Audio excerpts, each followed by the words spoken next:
'Cause when Joe's born, it's always gonna do. And all green is always on the sea. And what you're always bring to life, singing, so get ready, ready, ready, ready. Get ready, 'cause here they come. All right. You see all the blue around us. It's time to talk about Big Blue. That's the New York Football Giants. It's the Man-Child Show with Boy Green Digital. We are presented by Northeast Roofing Professionals. You see that beautiful logo up above me with the little snow peak. Yeah, just the way it looks here in central New York and Syracuse, and even down in the New York City area recently to some of my friends down that way. So enjoy the snow, everybody down there. And today's video is brought to you by our friends at St. Agnes Florist from the Allen Floral Group. Well, you see him right next to me there. He's our Giants insider, and he is fresh back from the Combine. He's in Indianapolis. Ed Valentine. What's up, Ed? How are you? I'm good. How are you? You guys, I look at all these bells and whistles. You guys get fancier and fancier all the time. Yeah, we're always trying to upgrade. We're always trying to do our thing. So let's just talk about your trip out to the Combine.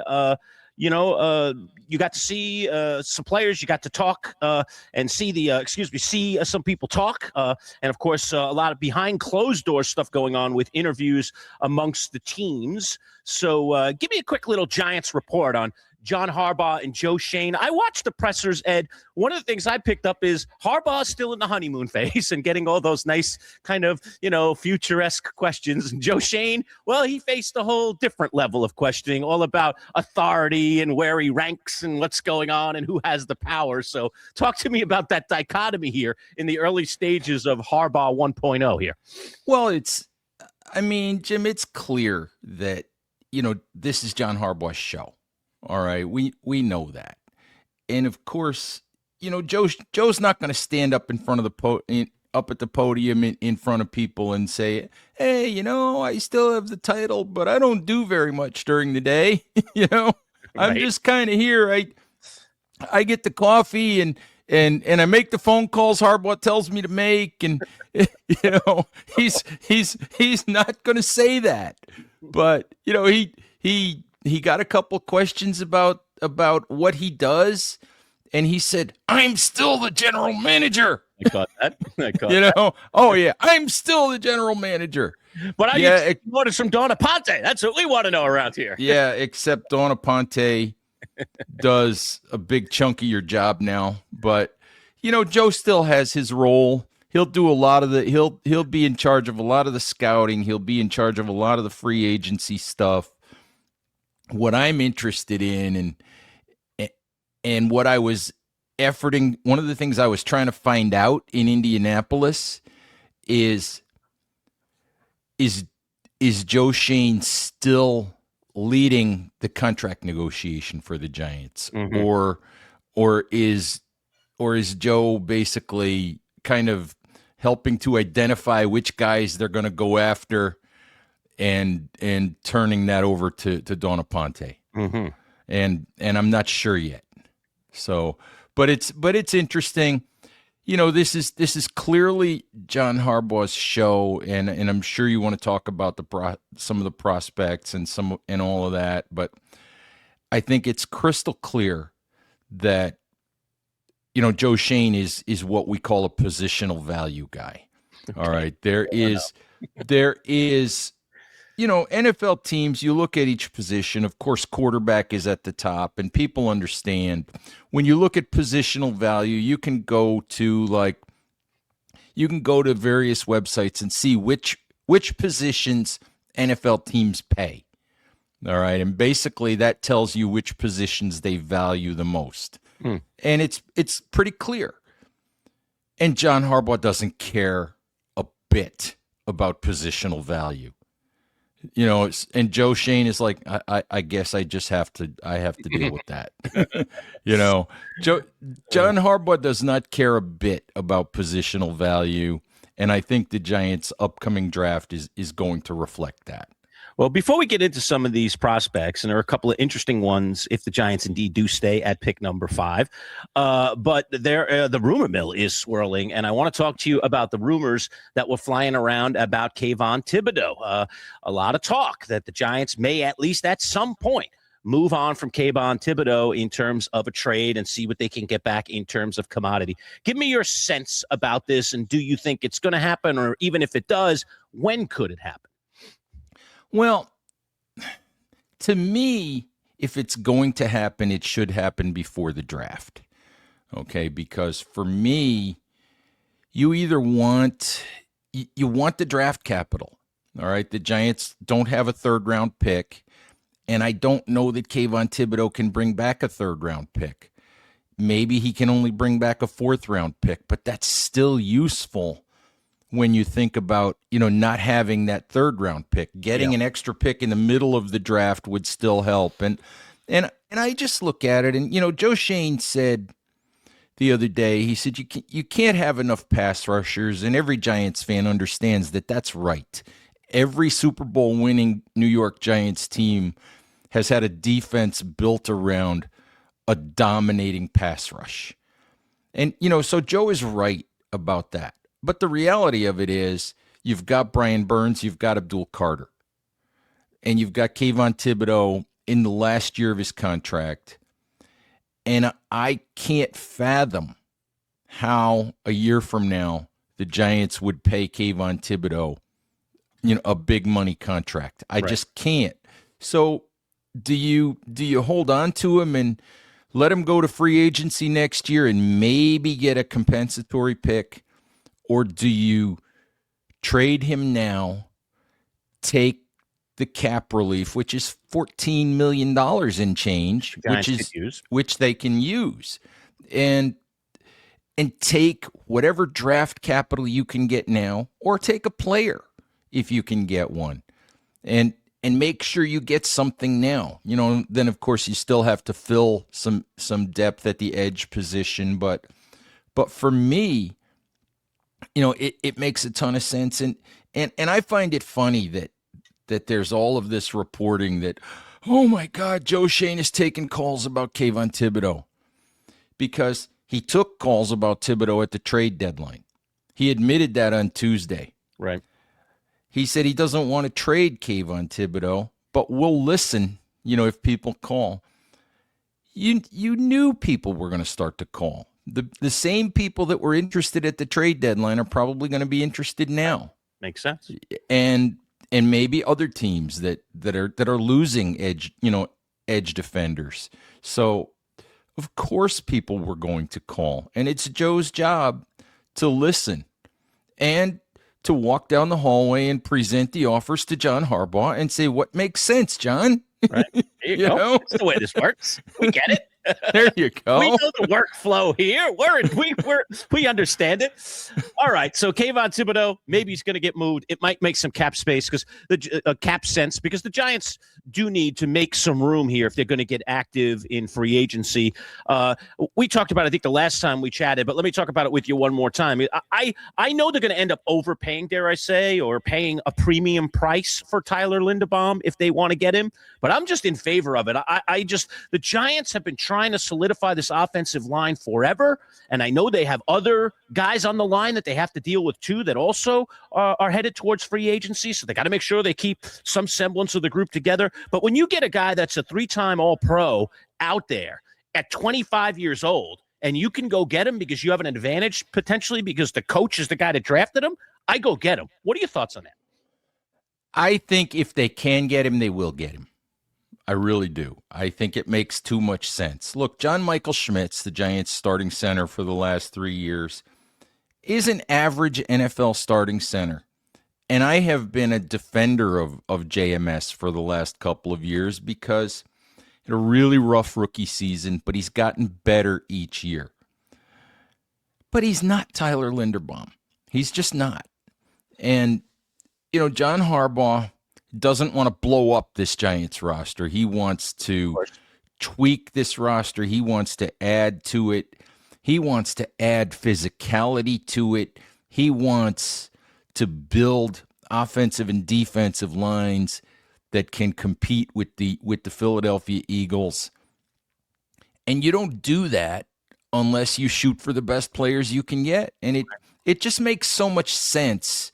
And I know there are other teams and that the Ravens might not let Linderbaum get away. And it's going to cost an awful lot of money. But I believe that if the Giants can do it, they will do it. All right, let's see if they pull the trigger. I know this is a money decision, and as they say, money talks, and not what walks. So we'll see what the Giants decide to do. But man, I just love the idea of, and we heard, right, I think it was John Harbaugh, right, talking about his love for Andrew Thomas and how important Andrew Thomas is to this team. So this is a guy that I think appreciates a good offensive line. Wouldn't you say that he appreciates? Oh, absolutely. And he also talked about the Giants' big premier free agents, Jermaine Illuminor being the right tackle, another one of those important offensive linemen, Wan'Dale Robinson, Cordale Flott. And they would like all of those guys back. But again, it's going to come down to, if there's a team out there that just makes a ridiculous offer for one of these guys and the Giants think, that's just a massive, massive overpay and we can't go there, then they won't. I seriously doubt that all three of those guys will return to the Giants in 2026. The Giants will try, but there's other things like Tyler Linderbaum that they would like to do. And, so I just think they're probably going to fall short of bringing all three of those guys back. All right, let's go under the premise here, Ed, that the Giants stay at number 5. That's where they are now, so let's just talk about it from that perspective. If the Giants do pick at number 5, let's talk about who the contestants are, okay? I got to believe that Caleb Downs is in the equation. Harbaugh's history with safeties, how he's being rated. I know he's still going through some stuff here at the Combine, so we'll get all of the specs and all of the numbers on him. All right. Carnell Tate, the wide receiver, who seems to be the top receiver in this class. Maybe some other guys could close that gap. I know there are some other good receivers potentially. And then, of course, you've got the 2 offensive tackles. I don't know if the Giants would go with another hog molly, but if you really want to solidify the offensive line, you could do it through the draft. Give me your thoughts on where you think the Giants are hedging there. Heck, you could even expand into linebacker. Sonny Styles with an amazing day yesterday, breaking all kinds of records and showing people what he can do as he jumped up the board a little bit. Give me your thoughts on which way you think the Giants will go and why. Well, I have to admit that I am now on the Sonny Styles train. Ooh. All right. I am on the Sonny Styles train. I am way up in the front of the Sonny Styles train, waving the great big flag out the window with an NY on it. You're the conductor and you're holding the flag. All right. Oh, you got it. You got it. I had a chance to talk to Sonny Styles on Wednesday. All right. At his podium session was a mob scene, but I was able to get pretty much right up in the front of his podium session. I could see him really well. I could hear him really well. And that is such an impressive young man. All right.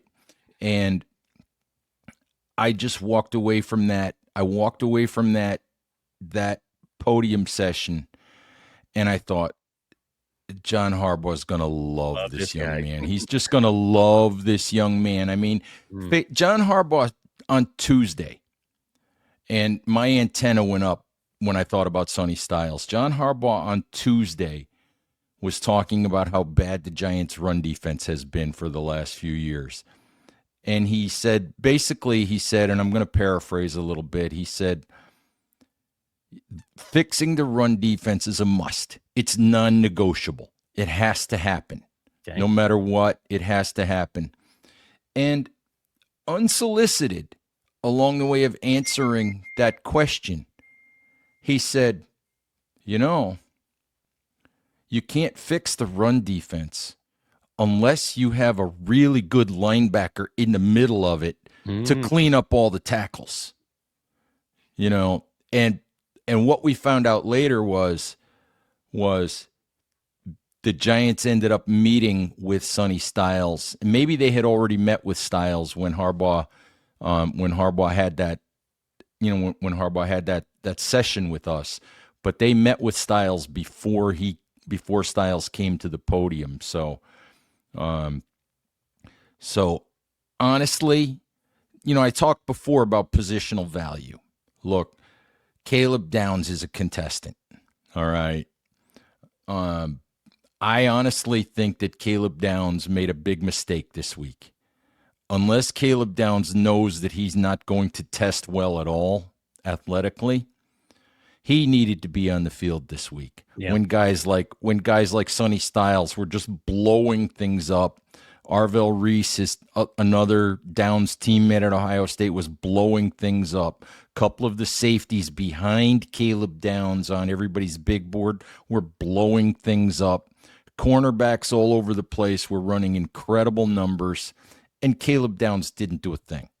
I think that Caleb Downs might have lost some ground here, but Styles, Downs, whichever of the two offensive tackles is either available or that the Giants like. I'm in favor of the big kid from Miami whose name I always butcher. I think it's Francis Muanow. Yeah, you can try it. But yeah, I think, but I like him for the simple reason that, as a college football analyst told me during the week, he said, said the one thing that Fano doesn't have, the Spencer Fano, the kid from Utah, really good technician. But the one thing you can't teach is that mauling attitude. Mm-hmm. He said you can take a mauler like Muanow and clean him up a little bit. And if you can't clean him up enough, you play him at guard, where he'd be really good. So, so that's, I like so you've got the offensive tackles, you've got Carnell Tate. There's so many different ways that the Giants could go. Yeah. And I talked to Chris Sims, an NBC analyst, the other day, humongous Giants fan. And one of my favorite things to do at the Combine is to corner Chris for 5 or 6 minutes in between his shows. On Pro Football Talk with Mike Florio, and most years I'm able to do that, and I think Chris kind of looks forward to those too. But Chris threw out the idea of the Giants drafting, and here we go with positional value. He threw out the idea of the Giants drafting Jeremiah Love. I love the running back, the running back out of Notre Dame, and lo and behold, he started something, because by the end of the week, we were hearing all these rumors that the Giants are heavy in the running back market, that Jeremiah Love is in consideration at 5, that if the Seahawks are foolish enough not to re-sign Kenny Walker, that the Giants would be in on Kenny Walker in free agency. The reality of it is, what John Harbaugh wants to add to this football team is toughness, run game, and the Giants do already have 2 good running backs, but do they have that star? The guy that, like the one that's in Philadelphia, right? The guy that used to be ours, that guy. Let's not say. Don't say his name. But and that goes back to, look, there is not a chance under the sun that if Joe Shane would be is making that decision, there's not a chance under the sun that they choose Jeremiah Love. But he doesn't have the loudest voice in the room anymore. So we'll see what happens there. But I think you've got to put Jeremiah Love in the conversation. I just do. So there's a lot of ways they can go, and I think we'll know more in a couple of weeks after free agency. But it's certainly not going to be ruled by, well, at number 5, you can't take a safety or you can't take a linebacker. Yeah, I got you. Talking with Ed Valentine. It's the Man-Child Show with Boyd Green Digital. It's our Inside the Giants segment. We are brought to you today by our friends at St. Agnes Florist. We'll just take 30 seconds, learn a little more about them, and then we're back with Ed. Stick around.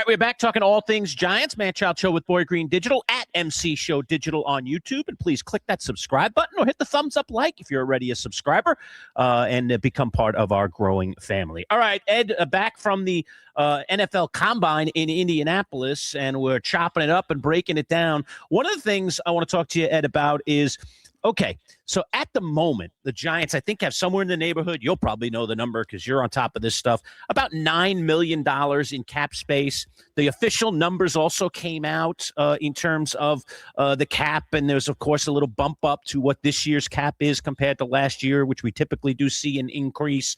But just give me your thoughts about what the Giants have to do to create enough of a pile of money. I mean, the Jets are, when it's all said and done, they might be sitting close to $90 to $100 million in cap space. The Giants got to find their way into some room if they're going to get active in free agency and try and make some hay. Give me some thoughts on that. They absolutely have to make some room. And the way that, there's different sites you can go to. There's a site called Spot Track. There's a site called Over the Cap. And I tend to gravitate to the Over the Cap site that give you estimates. And if you go by Over the Cap, the Giants are basically out of cap space. They basically will have about $1 million in cap space, as of, once everything updates with the fact that the NFL came out today and said the salary cap's going to be $301 million, for 2026. And the Giants will have maybe $1 million. But they know they have to clear space. And I try to tell fans all the time not to panic about this. There's a lot of things coming up. The league year starts when free agency starts. There's a lot of contracts that come due and bonuses that come due and all that. And, guys like Graham Gano are going to get cut. Probably a guy like Devin Singletary is going to get cut. James Hudson, the infamous James Hudson is probably going to get cut. And all of those things will save a decent amount of cap space. In fact, I'm gonna promote my own work here. All right, because today or on Friday, when the cap was announced, I did a piece just telling people what the cap number was, and then I had done some prior work just listing ways that the Giants could save money. And my math might not be perfect. There's a reason why I'm a writer. My math might not be perfect, but between cuts that don't really impact the roster to the point of being like, why on earth would you cut that guy? Bobby Okereke is a guy they could cut and save $9 million. And I think Bobby Okereke, good guy, pretty good player, probably not the impact guy that John Harbaugh wants leading the middle of his defense. It's a $9 million cap savings if they move him. If you trade Kayvon, that's $14 million. If you were to cut John Runyon Jr., who has no guaranteed money, that's another $10 million. Graham Gano is 3 or 4, and I don't have the exact numbers in front of me, but the way that I looked at it, the Giants, without really causing themselves much in the way of pain in terms of getting rid of guys they'd really like to keep, they can get themselves somewhere in the $60 to $70 million range in terms of how much money they have to spend. So that's not going to put them at the top of the league. Right now I'm looking at it. The Titans are at $94 million. The Jets are at 88, but $60 to $70 million in cap space would put them toward the top of the league in terms of what they would have available. And they can get some things done with that. Yeah, I agree. And I think they're going to try to get busy because I think John Harbaugh is going to shape his team around his own image, isn't he? Oh, yeah. And it's funny because I asked Joe the other day, Joe was talking about we have flexibility and there's a lot of moves we can make and there's, and this and that. And I said, Joe, is there a number you want to get to in terms of in terms of how much cap space you want to have entering free agency. And he just looked at me and he said, whatever we need, whatever we think we need, whatever we think we need is what we're going to try to get to.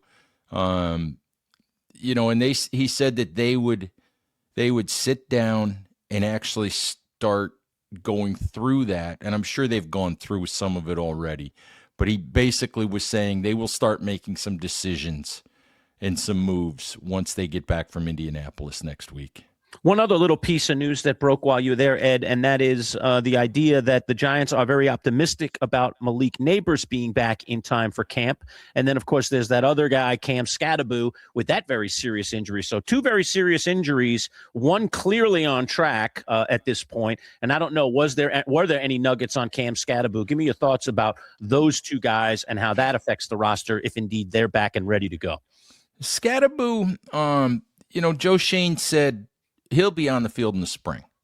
He'll be on the field in the spring when the Giants, when they start with OTAs, they expect him to be, full go. So nothing there that's worrisome. Malik Neighbors had said a few weeks ago, or said at the end of the season, he said, I'm not putting a timeline on my recovery. He said, I'll play when my body tells me I'm ready to play. He wouldn't guarantee that he'd be ready for training for week 1. Now, Joe Shane on Tuesday said, things changed. Guys have setbacks sometimes and all that kind of stuff. He said, but we're optimistic. We're expecting that Malik Neighbors will be on the field when we start training camp. Okay. All right. I like so that. We'll see what happens there.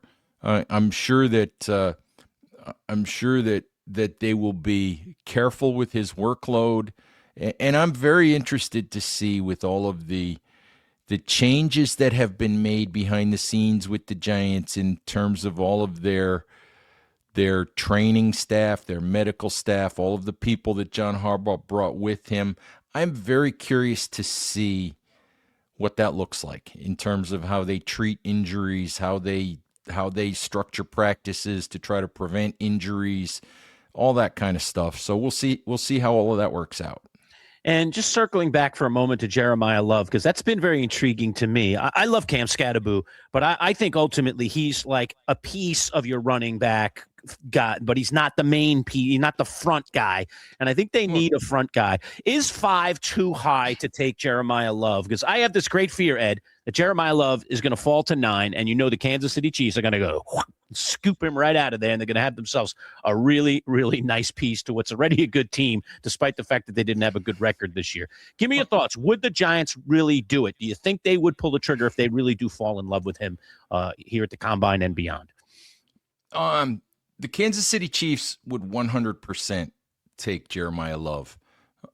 I can't think of a better piece or a better place, for Jeremiah Love to wind up. I always say, look, with the running back, you want that running back to be a finishing piece, which is one of the reasons why Saquon had so much success in Philly. Right. A running back, a star running back in Kansas City is such a perfect piece for everything else that they already have. But so if he's there, I can't imagine the Chiefs letting him go by. But look, you're 100% right about Cam Scatterbo. I love Scatterbo. All right, I love his personality. I love his passion. I love the energy. I love the fact that he and Jackson Dart walked in as rookies and said, we're not going to accept the way things have been around here. I love all of that. And you love the way Scatterbo runs. All right, he runs hard. He gets every possible yard that he can get. He can catch the ball. But you know what his longest run was last year? His longest run was 24 yards. He averaged 4.1 yards a carry, which is nice. Yeah. But what you're not going to get from Cam Scatterbo is the home run. You're just not. You're going to get the grind it out, get the tough yards. You're not going to get the big explosive 40, 50-yard runs. And the NFL nowadays, Jim, the NFL, if you don't manufacture during a game more explosive plays than the other team, plays of 25, 30, 40, 50 yards, if you don't manufacture more explosive plays than the other guy, you don't win. Yep. That's just how it is. And, Tyrone Tracy can hit those once in a while. Tyrone Tracy's a good back, can do a lot of things, but he's not, he's also still not that guy that you absolutely want to build your running attack around. Right. So they have a nice room. They have two good players. If one who turned into a great player happened to fall into their laps, I wouldn't have a problem with it. I don't think they're going to do it. I think there might be some, and I think maybe part of it would be the blowback that they'd get from the fan base, just because of the whole Barkley thing. Yeah. But I don't think they're going to do it. I think they're going to, to go trenches, to go with a defensive player, with the offensive tackle, with some of the guys we've talked about already. But boy, wouldn't that be something if they did? Yeah, sure would. All right, Ed, I'm going to let you get some rest, man. I know you've been on the road, so the road is never kind. So get some rest, my friend. Thanks for checking in with us. We appreciate it. The draft's going to be here before too long, and have lots of draft talk leading up to the draft with you. So looking forward to all of that, my friend. My wife's got shows she wants to watch with me tonight, and I'm gonna fall asleep in the middle of my guarantee. You're not even going to make it. Yep. I got the same kind of date here. All right, Ed. Have a good one, my friend. All right, thanks.